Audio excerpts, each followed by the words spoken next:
Hello friends, कैसे हैं आप सब। आपने कई बार सुना होगा share market share market share market share market आखिर है क्या। लोग कहते हैं शेयर मार्केट में इन्वेस्ट करो और अमीर हो जाओ। बट हम लोग को आज तक यही पता ही नहीं होता है कि कई लोगों को पता ही नहीं होता कि शेयर मार्केट है क्या। मार्केट मतलब बाज़ार और शेयर मतलब शेयर। बट होता क्या है, तो आपको मैं आज बताऊंगी कि शेयर मार्केट है क्या। स्टार्टिंग से बताऊंगी, ध्यान से सुनिएगा। इससे पहले मेरे चैनल को सब्सक्राइब कर लीजिएगा एंड अगर मेरी वीडियो अच्छी लगे तो प्लीज़ लाइक कीजिएगा और ज़्यादा से ज़्यादा शेयर कीजिएगा। ओके, आइए स्टार्ट करते हैं कि शेयर मार्केट है क्या। आखिर हम भी तो सुने अमीर बनने का राज क्या है। शेयर मार्केट एक ऐसा बाज़ार है जहाँ पर अलग अलग कंपनियों के शेयर खरीदे और बेचे जाते हैं। क्या है शेयर मार्केट? एक ऐसा बाज़ार है, मार्केट है जहाँ पर अलग अलग कंपनियों के शेयर खरीदे और बेचे जाते हैं। यह हम कहते हैं कि एक शेयर बाज़ार एक केंद्रीकृत मंच है जहाँ सभी खरीदार और विक्रेता विभिन्न कंपनियों के शेयरों में व्यापार करने के लिए जमा होते हैं। यानी कि ये शेयर मार्केट है वो एक ऐसा बाज़ार है जहाँ पर अलग अलग कंपनियों के बहुत सारी कंपनियाँ होंगी, उनके प्रोडक्ट होते हैं।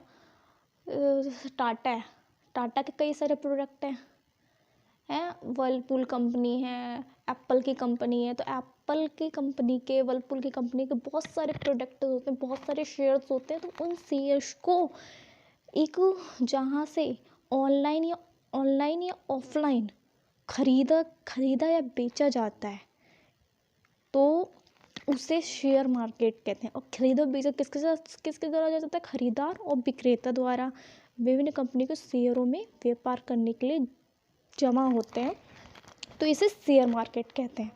यानी कि शेयर मार्केट एक ऐसा बाजार है जहाँ पर अलग अलग कंपनियों के शेयर खरीदे और बेचे जाते हैं। शेयर मार्केट की स्थापना जो हुई थी वर्ष 1875 में की गई थी। क्या है, शेयर मार्केट जब स्टार्ट हुआ था तो 1875 में जो शेयर मार्केट है उसकी स्थापना की गई थी। इसमें क्या होता है, लोग ऑनलाइन या ऑफलाइन किसी भी कंपनी से जुड़ के उसके शेयर्स को बेचते हैं या घटते हैं। आपने देखा होगा जैसे मार्केट में हम किसी शॉप पे गए तो कहते हैं वो जो हम जिससे हम कपड़े खरीदते हैं, दुकानदार होता है वो हमें अपने कपड़े खरीद देता है। उसी तरह से जो शेयर मार्केट है उसी में चीज़ों की यानी कि किसी भी कंपनी के शेयर्स को बेचा या खरीदा जा सकता है। ध्यान से फिर से सुनिए, एक शेयर बाजार एक केंद्रीकृत मंच जहाँ सभी खरीदार और विक्रेता विभिन्न कंपनियों के शेयरों में व्यापार करने के लिए जमा होते हैं। शेयर मार्केट की स्थापना वर्ष 1875 में की गई थी। मार्केट के अनुसार कई चीज़ों में फेरबदल और उतार चढ़ाव के चलते शेयर्स के प्राइस भी घटते और बढ़ते हैं। यानी कह रहा है कि मार्केट के अनुसार कई चीज़ों में फेरबदल और उतार चढ़ाव के चलते शेयर्स के प्राइस भी घटते और बढ़ते रहते हैं। आपने मार्केट में देखा होगा, कभी सब्जी लेने जाते होंगे, आलू लिया, आज किसी रेट है, तो मार्केट का तो काम ही यही है कि प्राइस को कभी बढ़ाना कभी घटाना। किसी कंपनी का शेयर खरीदने का मतलब उस कंपनी का पार्टनर बन जाना है। यानी कि आप किसी कंपनी का शेयर खरीद रहे हैं तो आप, इसका मतलब हो गया कि आप उस कंपनी के पार्टनर बन गए। ठीक है। हर कंपनी की अपनी एक मार्केट वैल्यू होती है जिसके अनुसार उसके अनुसार ही उनके शेयर्स की कीमत भी निर्धारित होती है। सारा काम खरीदना या बेचना नेटवर्क के माध्यम से किया जाता है। यानी किसी कंपनी का शेयर खरीदने का मतलब उस कंपनी का पार्टनर बन जाना है। हर कंपनी की अपनी एक वैल्यू होती है। इसको अभी हर प्रोडक्ट अलग अलग टाइप का होता है। यानी कि अगर माना दो कंपनी है, एक वर्लपूल की कंपनी फ्रिज लेते हैं, वर्लपूल कंपनी का है, एक सैमसंग कंपनी का है, तो दोनों के प्राइस अलग अलग होंगे। एंड कभी कभी क्या होता है, प्राइस घट भी जाते हैं, बढ़ भी जाते हैं। आपने मौसम के सब्जी है, आलू ही है, सब्जी लेने गए, लेने गए, ठंड में किसी और उस ठंड में उसके रेट क्या होंगे, आलू के बढ़ जाते हैं। पर गर्मियों में क्या आलू इतना सस्ता मिलता है, हद से ज़्यादा सस्ता मिलता है। तो कई लोग आप लोग घर में भी जैसे वो व्यापार करते हैं तो कैसे करते, कभी आपने सुना भी होगा ऐसे कि जब वो गेहूँ महंगा होता है तो सॉरी सस्ता होता है तो क्या होता है, कई लोग गेहूँ या चावल जो भी है वो सस्ते टाइम में जब सस्ता होता है तो वो खरीद के रख लेता है, और जैसे ही गेहूँ का रेट बढ़ता है तो वो गेहूँ बेच देते हैं।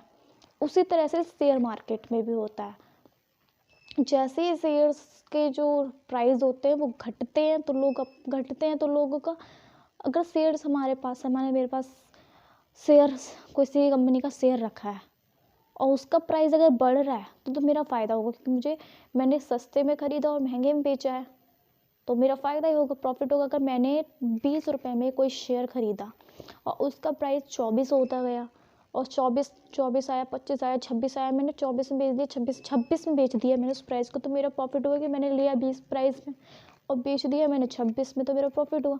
और अगर मैंने 20 में ख़रीदा और उसका जो प्राइस है वो घटते घटते आ गया 18 पे, अगर तो मुझे क्या हुआ, घाटा हो रहा है इसमें। तो यही है कि मार्केट के अनुसार कई चीज़ों में फेर बदल और उतार चढ़ाव के चलते शेयर्स के प्राइस भी घटते और बढ़ते रहते हैं। किसी कंपनी का शेयर खरीदने का मतलब उस कंपनी का पार्टनर बन जाना है।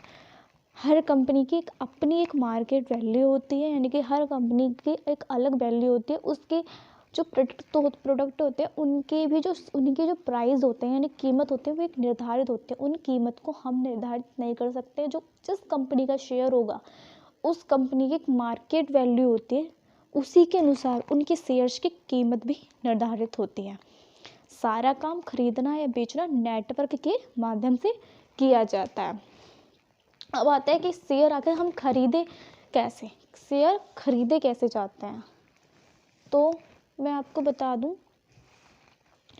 शेयर के खरीदने और बेचने का एक ही तरीका होता है जो कि स्टॉक एक्सचेंज में प्रयोग किया जाता है। स्टॉक एक्सचेंज क्या होता है, क्या है, शेयर खरीदने का एक ही तरीका होता है जो कि स्टॉक एक्सचेंज में उपयोग किया जाता है। अब आगे क्वेश्चन आ गया, स्टॉक एक्सचेंज। स्टॉक एक्सचेंज है क्या? स्टॉक एक्सचेंज एक ऐसी संस्थान होती है जहां पर शेयर बाजार चलाया जाता है। स्टॉक एक्सचेंज एक ऐसा मंच है जहां पर बॉन्ड और स्टॉक जैसी प्रतिभूतियां खरीदी और व्यापार किए जाते हैं। यहाँ ऑनलाइन ट्रेडिंग प्लेटफॉर्म और ऑफलाइन दोनों हो सकता है। तो शेयर्स खरीदने के लिए हम क्या करना है, शेयर्स खरीदने या बेचने के लिए डीमेट अकाउंट का होना आवश्यक है। एक अकाउंट है जिसका नाम डीमेट अकाउंट है। हम शेयर्स को खरीदना चाहते हैं, बेचना चाहते हैं, तो उसके लिए हमारा डीमेट अकाउंट का होना वेरी वेरी इम्पोर्टेंट है। अगर हमारा डीमेट अकाउंट नहीं होगा तो हम शेयर को खरीद या बेच नहीं सकते हैं। तो डीमेट अकाउंट होता क्या है, क्वेश्चन ये उठ गया कि डीमेट अकाउंट आखिर है क्या। तो डीमेट अकाउंट एक बैंक अकाउंट है। सुन लेते हैं कि डीमेट अकाउंट क्या है। तो डीमेट अकाउंट एक बैंक अकाउंट की तरह है। जैसे बैंक अकाउंट होते हैं ना, उसी की तरह एक डीमेट अकाउंट होता है जिसमें आप शेयर, सर्टिफिकेट और सिक्योरिटीज़ को इलेक्ट्रॉनिक फॉर्म में रख सकते हैं। टिकट या डीमेट अकाउंट का मतलब डीमैटेरियलाइजेशन अकाउंट होता है। इसमें share, bonds, government securities, mutual fund, insurance और ईटीएफ जैसे इन्वेस्टमेंट को रखने की प्रोसेस आसान हो सकती है।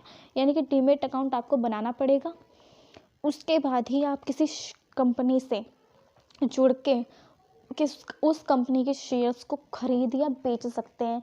यानी कि अगर आपको शेयर मार्केट में किसी भी कंपनी के शेयर्स के बारे में आप अच्छे से अच्छी जानकारी मिल जाती है कि कब इसका प्राइस बढ़ रहा है, कब इसका प्राइस घट रहा है, तो आप आसानी से शेयर मार्केट में इन्वेस्ट करके काफ़ी ज़्यादा मुनाफा कमा सकते हैं। समझ में आपका डीमेट के अकाउंट क्या है कि डीमेट अकाउंट एक बैंक अकाउंट की तरह है जिसमें आप शेयर, सर्टिफिकेट और सिक्योरिटीज़ को इलेक्ट्रॉनिक फॉर्म में रख सकते हैं। अगर आपका डीमेट अकाउंट नहीं होगा तो आप शेयर को ना ही खरीद सकते हैं और ना ही बेच सकते हैं। यानी कि शेयर कैसे खरीदे जाते हैं, शेयर के खरीदने के और बेचने का एक ही तरीका होता है जो कि स्टॉक एक्सचेंज में उपयोग किया जाता है। क्या उपयोग किया जाता है? शेयर्स खरीदने या बेचने के लिए डीमेट अकाउंट का होना आवश्यक है। बिना डीमेट अकाउंट के ना तो शेयर खरीद सकते हैं और ना ही शेयर को बेचा जा सकता है। अब आते हैं कि शेयर मार्केट में किस में पैसा लगाएं। यानी कि आप सोचते हैं कि अगर हमें जब यही नहीं पता होगा कि हमें पैसा लगाना किस में, तो हमें पता ही नहीं चलेगा कि हम आखिर पैसा लगाएं किस में। तो हमें शेयर मार्केट में किस में पैसा लगाएं कि जब किसी शेयर की डिमांड बढ़ती है तो उसका मतलब